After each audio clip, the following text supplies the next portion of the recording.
This Sunday begins a series of sermons that I'm looking forward to, and I hope you are as well. Some of you know we've been gathering questions from folks within the congregation about the big questions that they might have in life, the things they always maybe wish they could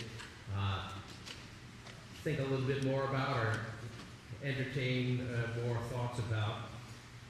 And I've received quite a few suggestions from our members and friends, and in fact, actually more than I'm going to be able to handle in this series. But don't despair. You may hear some of your questions raised and dealt with, or at least attempted to be dealt with in future sermons. So today we're actually going to be looking at a really basic question that several of the cards that I received kind of dealt with, including the one that I shared with the young people. The question of whether there is plausible reason to believe in God. Now, I don't know about you. I recognize that probably for the vast majority of us here, we are here because we believe in God. But if you're like me, there are times when I really wonder. There are times when I think, well, maybe I've just sort of swallowed this whole thing, and maybe I'm deluding myself. And certainly there are other people, including a growing number of folks within our part of the world, that are coming out, so to speak, as atheists, and some of them are writing books. I can only call them outspoken atheists. Sometimes I've even threatened or tempted to call them evangelical atheists. They're spreading the news, or what they see as the good news, that belief in God is just simply not plausible for thoughtful, educated people in the 21st century, and sometimes in certain moments, maybe I'm alone in this, I wonder if they're right. So we're going to try to speak a little bit about that today, about what are the compelling arguments for why folks like us, 21st century folks, people who know a little bit about science or thoughtful, why we might still want to join people over the millennium saying, yes, there is a God. So we're going to begin by reading the first words from the first book of the Bible in Genesis chapter 1, verses 1 through 5. In the beginning, when God created the universe, the earth was formless and desolate. The raging ocean that covered everything was engulfed in total darkness, and the Spirit of God was moving over the water. Then God commanded, "Let there be light." Kind of almost like an explosion, right? Let there be light. We'll get to that in a little bit, but let there be light, and light appeared. God was pleased with what he saw. Then he separated the light from the darkness, and he named the light day and the darkness night. Evening passed and the morning came, and that was the first day.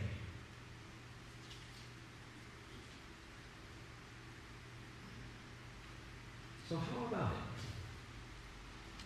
it? Is it plausible in the 21st century, knowing all the things that we know, to say that belief in God is plausible? And the topic really actually is going to deal with not just whether there is a God, but how did all that we see around us and all the things that we now have begun to understand exist through things like incredibly powerful telescopes that indicate to us that the universe is far more vast than we could have ever imagined.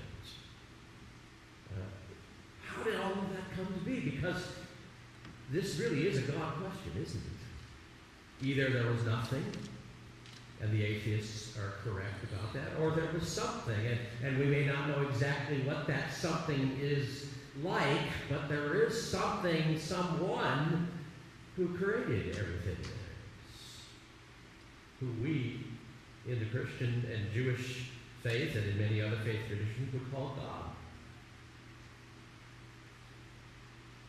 So, is it plausible for thinking people like you and me, people of the 21st century, to believe God, or is God simply a myth that was used by ancient, non-scientific peoples to explain the mysteries?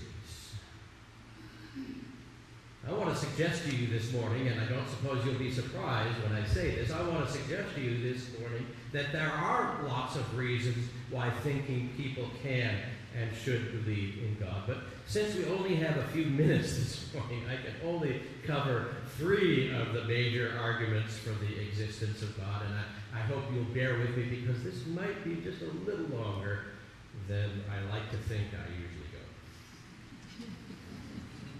Maybe it won't be any different. So anyway, the first of these arguments for the existence of God is called simply first cause.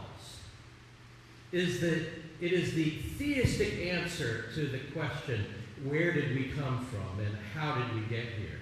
And how did the universe come into being? Now these questions have fascinated a whole lot of us, so much so that there are entire fields of science devoted just to those questions. And all we need to do is look through a telescope or visit a planetarium, and we cannot help but be struck by the awesomeness of all that is and wonder, well, how did this get here? Why is there something and not nothing? How did this all come into being? And who or what caused all of this to come into existence? And we ask this question of cause because our experience tells us that nothing just happens, that there's always a cause for everything. I'm reminded of the story of a woman who called the appliance store where she had recently bought a new refrigerator that had one of those ice dispensing machines. And she was saying, I need somebody to answer for me why this machine seems to be operating on its own. I come into the kitchen and there's ice cubes all over the floor.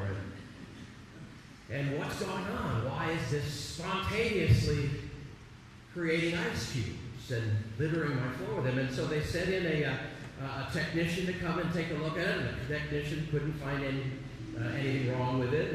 And then they sent in the supervisor and the technician, and the supervisor said, well, I'm just going to wait here and see what goes on. And about an hour after he started waiting, he saw the family's German Shepherd come into the kitchen and get up on his hind legs and push the ice machine and then go and gobble up a few of the cubes that fallen on the floor. We know this is true. Things don't just happen, right? Everything has a cause. And for some time now, the most widely held theory of how the universe came to be is called the Big Bang theory. And the theory says that 14 billion years ago, give or take 5 billion years, the universe had its beginnings in a Big Bang, a truly stupendous, cataclysmic explosion. And everything, according to this theory, that composes our universe as it exists today started with something the size of a pin, or even smaller. And in any case, a huge spontaneous explosion took place, and that explosion sent whatever there was at the very beginning into motion and expanding out into every direction, up and down and sideways and all over the place, and that this was the beginning of the universe, and it has been expanding ever since in the same way that a balloon expands in every direction when you blow it up. And from there, whatever the remnants of this explosion were, gases and inert materials began to coalesce into the stars and into the galaxy, and later, as they continued to quiet down and cool down, into the planetary system around the stars And think about this, what is being said here. It's an amazing and awesome thing, isn't it?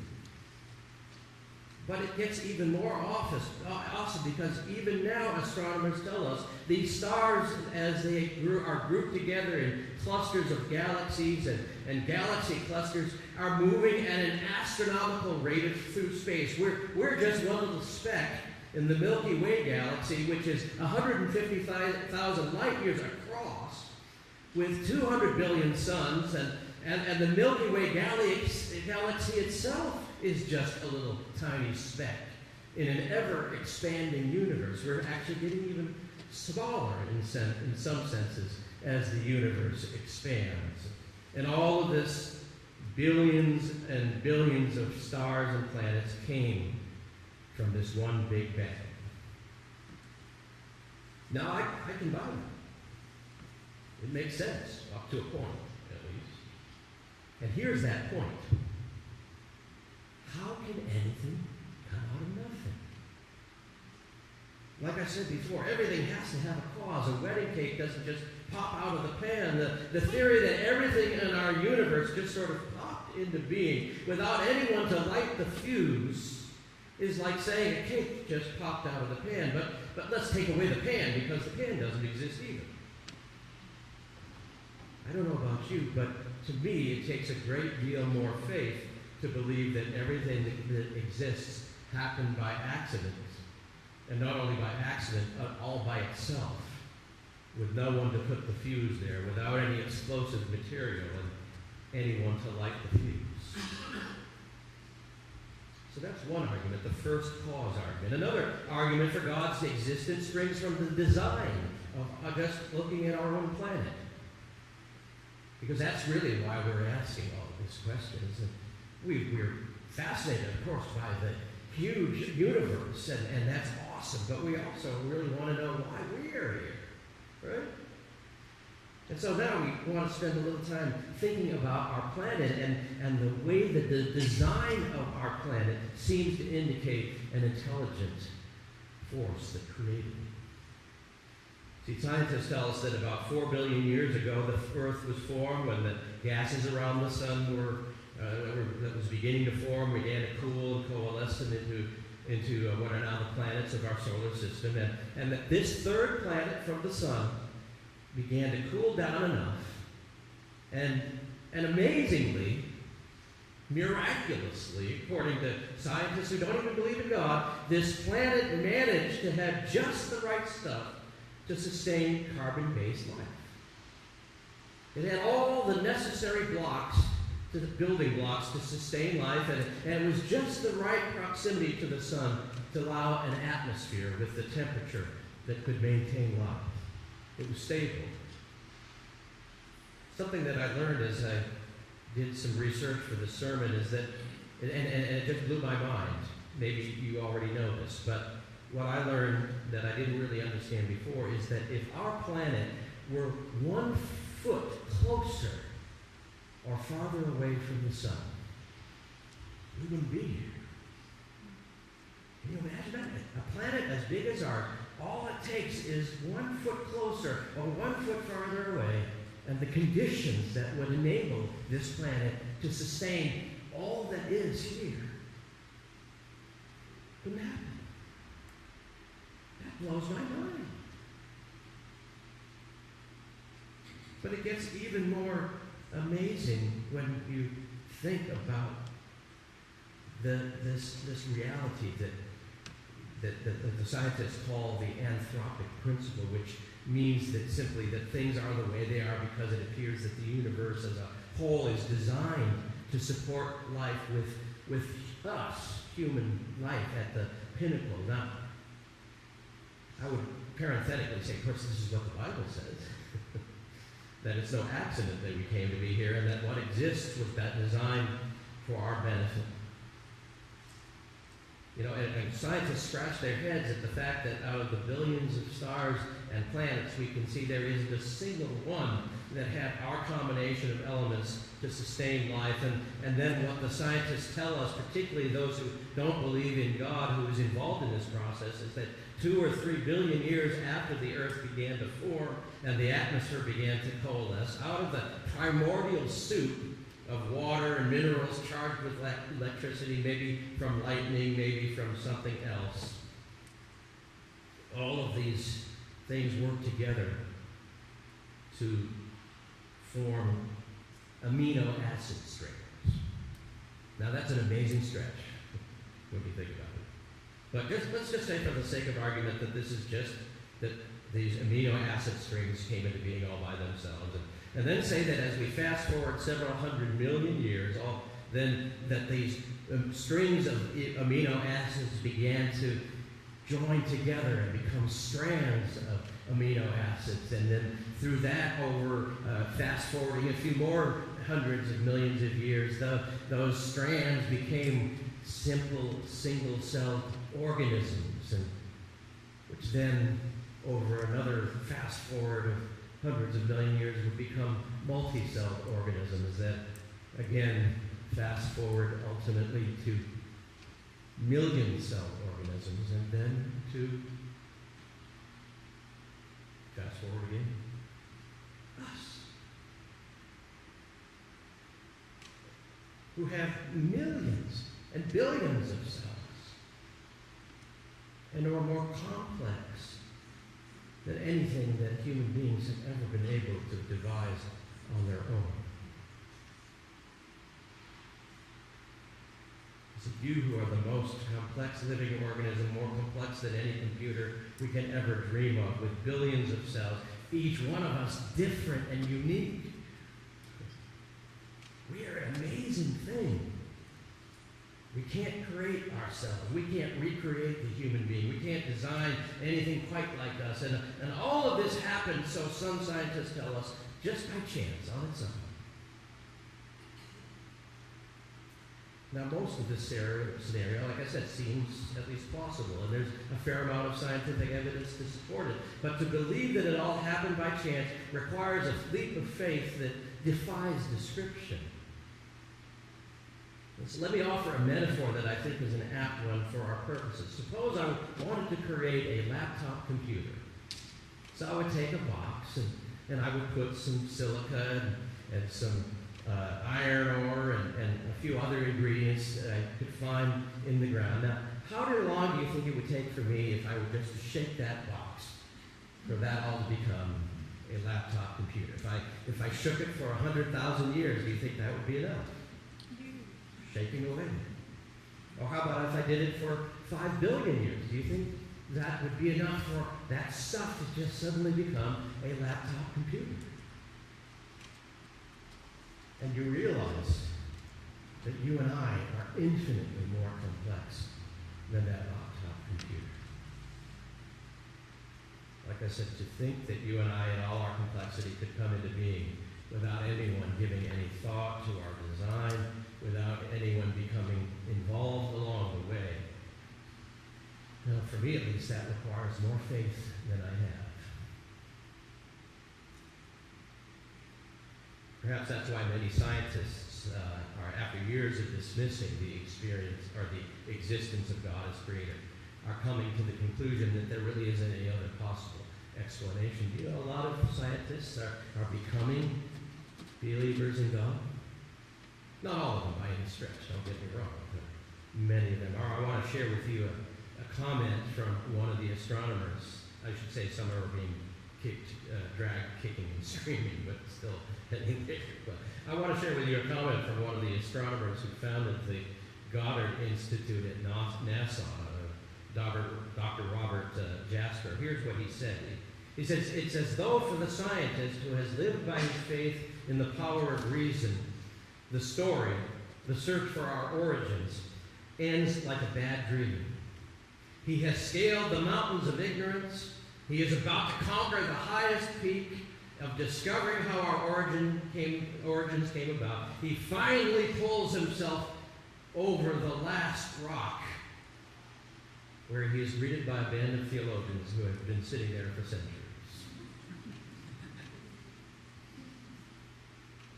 And while the Bible doesn't purport to be a science textbook and shouldn't be used that way, it does say very clearly that in the beginning God created the heavens and the earth. It posits that God was the first cause and the designer and the architect, the engineer, the master planner of all that is. So we've covered the first cause argument and the argument of design, but let me now move to our third reason, and for this one we have to move from the scientific to the spiritual. This argument points out that virtually all of us humans, from the time we were able to think, at some point in our life, have some sort of imminent experience of God. The way I would put it is that God beckons to us, and we feel it. And sometimes when we stand on the top of a mountain, or when we look out on the lakes or the ocean, or witness the birth of a child, we experience something that they would call in philosophy the numinous, that we would call God reaching out to us and being with us. I remember hearing the story of a group of strangers who were all gathered together on a beach one afternoon in California, and as the day wore on and the sun began to set in the west, out of the blue came the most stunning sunset that most of them had ever seen. And then quite spontaneously, one by one, they began to applaud the sunset. See, we experience these times, and instinctively and universally, our response is to say thank you. We instinctively and reflexively intuit that there is someone to whom we owe our thanks for the blessings in our lives. And it's here with the experience of God in our hearts that I want to end this morning. You see, according to the Bible, God made everything that exists for us, for our benefit, not to exploit it or own it, but to care for it, but still for us. And gave us the breath of life, not so we can merely take up space for 70 or 80 years on this earth, but so that we could recognize that there is a loving God who placed us here and blessed us, not just so we could be blessed in our own lives, but so that we could be a blessing to others and pass on what God has passed to us. You see, this morning I've appealed to your intellect, but if all I do is appeal to your intellect, I will have failed. Because it is one thing to believe intellectually, and that's important for many of us to have reasonable explanations for our beliefs. But this head knowledge only goes so far. For some of us, yes, it is the gateway into a deeper heart knowledge that God offers to each of us in Jesus Christ. And when it comes to a real personal encounter with this one who created all that is where faith really comes in. God went up to all of this trouble so that we could be God's sons and daughters. Ultimately, it's up to us how we respond. But may each of us respond not just with headfelt agreement, but with heartfelt embrace.